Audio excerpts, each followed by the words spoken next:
Hello বন্ধুরা, welcome to my channel hour daily drama. আজকে আমি চলে গেলাম সিটি সেন্টার মলে একটি মুভি দেখার জন্য। আমি ও আমার বোন মুভিটা দেখতে গেছিলাম, সঙ্গে আমার বাবাও অ্যাড হয়ে গেছিল। বাবা আসবে বলে আমরা জানতাম না, হঠাৎই বাবা এলো, তাই মুভিটা তিনজন মিলে দেখলাম। মুভিটার নাম ছিল শয়তান, আর মুভির কাস্ট ছিল অজয় দেবগান।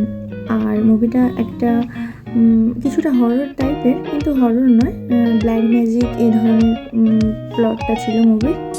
তো দেখতে গেলাম আমরা মুভিটা। আমার বোন টিকিটের লাইনে দাঁড়িয়ে আছে, এখনও টিকিটটা কাটা হয়নি, হচ্ছে, তোমরা দেখো।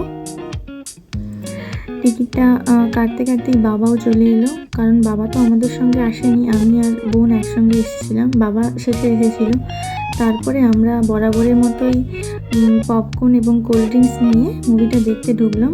আর আরও একটা জিনিস, যেটা আমরা সবসময় মুভি শুরু হওয়ার পরেই থিয়েটারের মধ্যে প্রবেশ করি, কারণ হচ্ছে যে আমরা সবসময় লেট করেই পৌঁছাই কোনো জায়গায়। আর তারপরে মুভিটা দেখলাম, মুভিটা খুবই ভালো ছিল। মুভিটা অ্যাকচুয়ালি একটু হরর টাইপের ছিল, কিন্তু বেসিক্যালি মুভির প্লটটা ব্ল্যাক ম্যাজিককে কেন্দ্র করেই করা হয়েছে মুভিটা। তা মুভিটা দেখলাম, মুভিটা খুবই সুন্দর ছিল, আর বেসিক্যালি লাস্টটা তো খুবই সুন্দর ছিল। আর তারপর মুভি থেকে বেরানোর পরে আমরা বেরালাম একটা আইসক্রিম পার্লারে আইসক্রিম খাওয়ার জন্য। বোন নিচ্ছিল আইসক্রিম পার্লারে একটা আইসক্রিম, আর আমার জন্যও নিয়েছিল। আর তারপরে আমরা আইসক্রিম খাওয়ার পরে দুজনে মিলে আবার বাড়ি যাওয়ার জন্য বেরিয়ে পড়লাম।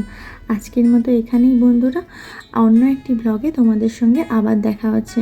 আর আমার চ্যানেলটা সাবস্ক্রাইব করতে ভুলো না কিন্তু বন্ধুরা। Bye bye.